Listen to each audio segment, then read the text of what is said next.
दिल्ली राष्ट्रीय स्वयंसेवक संघ के सरसंचालक डॉक्टर मोहन भागवत जी ने कहा कि वेद भौतिक और आध्यात्मिक ज्ञान की निधि व अखिल ब्रह्मांड के मूल हैं। वे सारी दुनिया को जोड़ने का काम करते हैं। अंबेडकर इंटरनेशनल सेंटर में श्रीपाद दामोदर सातवलकर कृत वेदों के हिंदी भाष्य के तृतीय संस्करण के लोकार्पण कार्यक्रम में उन्होंने कहा कि वेद और भारत दोनों एक ही हैं। वे सनातन धर्म का आधार हैं। वेदों में ज्ञान, विज्ञान, गणित, धर्म, चिकित्सा और संगीत की भी प्रचुरता है। उन्होंने कहा कि वेदों के मंत्रों में अंकगणित, घन और घनमूल के सिद्धांतों का भी स्पष्ट उल्लेख है। वेदों में समस्त विश्व के कल्याण की बात निहित है। वेद विश्व की समस्त मानवता को एकाकार होने का मार्ग दिखाते हैं। सनातन संस्कृति में जीवन जीने के लिए स्पर्धा नहीं करनी पड़ती, ये हमें वेदों ने ही सिखाया है। सरसंचालक जी ने कहा कि सत्यम ज्ञानम अनंतम ब्रह्म, हमारे ऋषियों ने इसी दृष्टि से विश्व कल्याण के लिए वेदों की रचना की थी। हमारे यहाँ जब पुत्र का पेट भर जाता है तो माता तृप्त हो जाती है। ये बात विज्ञान चाहे ना माने, किंतु ये भौतिकवाद से परे का आनंद है। ज्ञान की समस्त प्रणालियों में वेदों का आधार देखने को मिलता है। वेदों के अध्ययन से समस्त मानवता प्रकाशित होती रहेगी। कार्यक्रम में महामंडलेश्वर पो स्वामी बालकानंद गिरी जी महाराज ने कहा कि आक्रांताओं ने वेद ग्रंथों को और सनातन गुरुकुलों को नष्ट करने का प्रयास किया, मगर हमारे ऋषियों की स्मृतियों में रचे बसे वेदों को वह नष्ट नहीं कर पाए। इसीलिए भारतीय संस्कृति में वेद चिरस्थायी हैं और रहेंगे।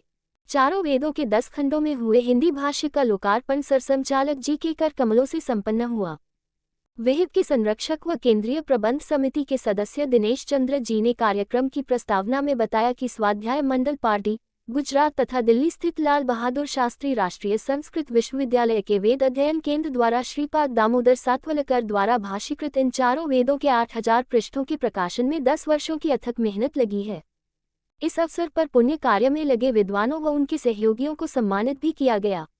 कार्यक्रम में अनेक साधु संत, विश्व हिंदू परिषद के साथ अनेक धार्मिक, सामाजिक व सांस्कृतिक संगठनों के पदाधिकारियों सहित समाज के अनेक गणमान्य लोग व मातृशक्ति उपस्थित थी।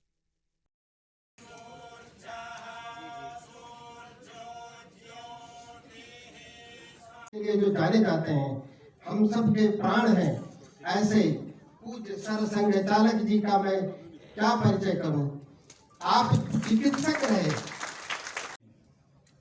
पूज्य सरसंघचालक माननीय मोहन भागवत जी, पूज्य आचार्य महामंडलेश्वर महाराज, डॉक्टर प्रताप भूषण कोसा जी तथा पूज्य सभी संतों के श्री चरणों में प्रणाम करता हूँ।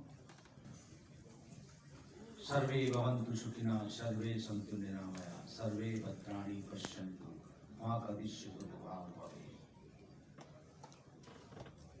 सभी को यथोचित अभिवादन।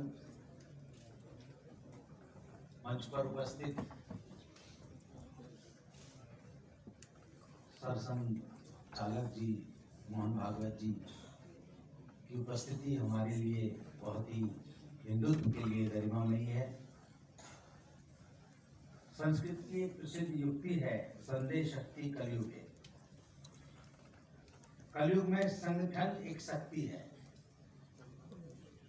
आज का दिन हम सभी के लिए विशेष है क्योंकि हमारे राष्ट्र गौरव के ध्वज संवाहक विश्व के सबसे बड़े संगठन राष्ट्रीय स्वयंसेवक संघ के सरसंघचालक आदरणीय श्री मोहन भागवत जी का सानिध्य हम सबको प्राप्त हो रहा है।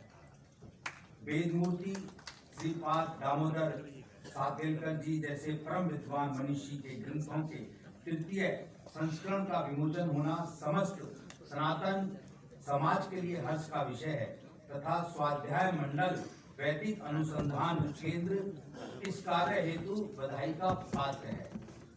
वेद साक्षात ईश्वरीय वाणी है, ऐसा मैं नहीं बल्कि सनातन के प्रत्येक विद्वान का मत है। इन वेदों का भाष्य अनेक मनुष्यों ने अपने अपने विवेक द्वारा किया है, लेकिन यह बात जानकर सबको हर्ष होगा कि संत समाज में जो सबसे प्रमाणित भाष्य माना है उसमें आचार्य सानंद के बाद सबसे प्रमाणित नाम श्रीपाद दामोदर सातवलकर जी का आता है। और हमारे विद्वानों पर आक्रमण किया जिससे हमारा ज्ञान नष्ट हो जाए, परंतु वेद वास्तविकता अगर वेदों को देखें साइंस के हिसाब से वेद के अंदर दो शब्द हैं, वेद और दैव। जो देह के अंदर से आपको विकार मुक्त कर दे।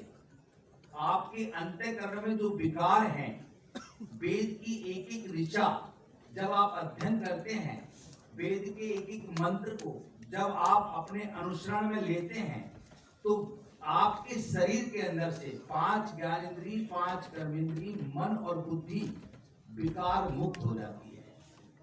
साइंस ये भी कहती है, स्मृति, मति और प्रज्ञा। स्मृति में जो चीज आप धारण करते हैं, जब आपने वेद का अध्ययन किया तो वो आपकी ऋचाओं का अध्ययन आपकी स्मृति में जाकर के केंद्रित हो गया। जब कोई परिस्थिति ऐसी आपके जीवन काल में आती है तो वो ऋचाएं आपको मति के द्वारा आपका शुद्धिकरण करते हुए आपकी प्रज्ञा को जागृत करती है।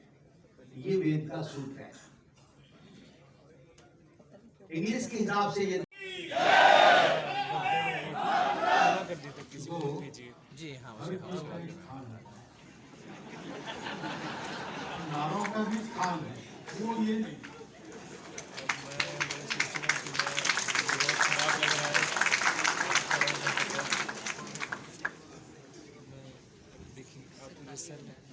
आज के कार्यक्रम में भेजा है मैंने कार्ड लाने के लिए। बालकानंद जी जी महाराज, देख लीजिए अगर आपको लेट हो रहा है उपस्थित सभी पूज्य संतचरण, वरना वही भेजा है ऑफिस में किसी को कार्ड लेने के लिए। वेदों के विद्वान, नागरिक सज्जन, माता भगिनी, उत्साह बढ़ाने के लिए मैं आया हूँ। वेदों के बारे में बोलना मेरा अधिकार नहीं, परंतु जहाँ संघ ने मुझे बिठाया है वहाँ मुझे बुलाते हैं, मेरे आने से उत्साह बढ़ता है तो काम हो गया, लेकिन बोलने के लिए नहीं देते, तो फिर बोलना पड़ता है।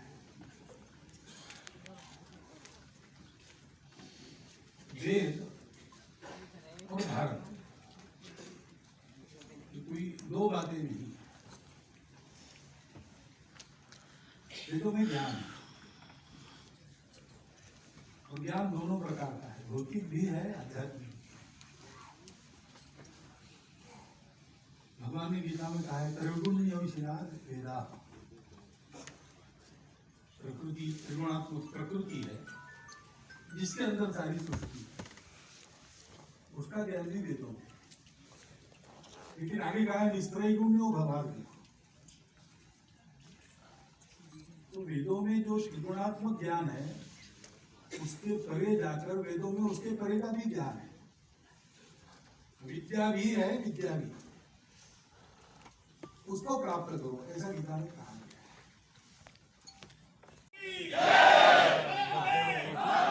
कर देते किसी को भेजिए। जी हाँ, हर चीज का एक स्थान रहता है, नारों का भी स्थान है, वो ये नहीं।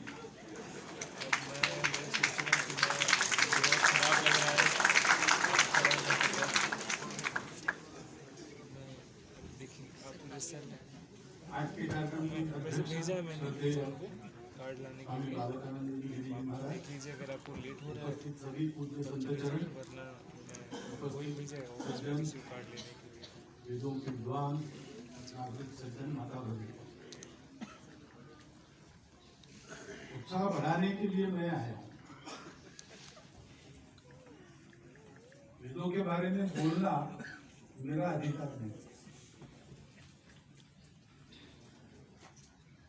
परंतु जहाँ संघ ने मुझे बिठाया है वहाँ मुझे बुलाते हैं, मेरे आने से उत्साह बढ़ता है तो काम हो गया, लेकिन बोलने के लिए नहीं देते, तो फिर बोलना पड़ता है। वेद और भारत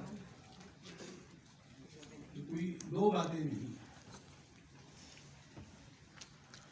वेदों में ज्ञान है, और ज्ञान दोनों प्रकार का है, भौतिक भी है, आध्यात्मिक। भगवान ने गीता में कहा है, त्रैगुण्यविषयाद् वेदाः। प्रकृति त्रिगुणात्मक प्रकृति है जिसके अंदर सारी सृष्टि है, उसका गैलरी देता हूँ।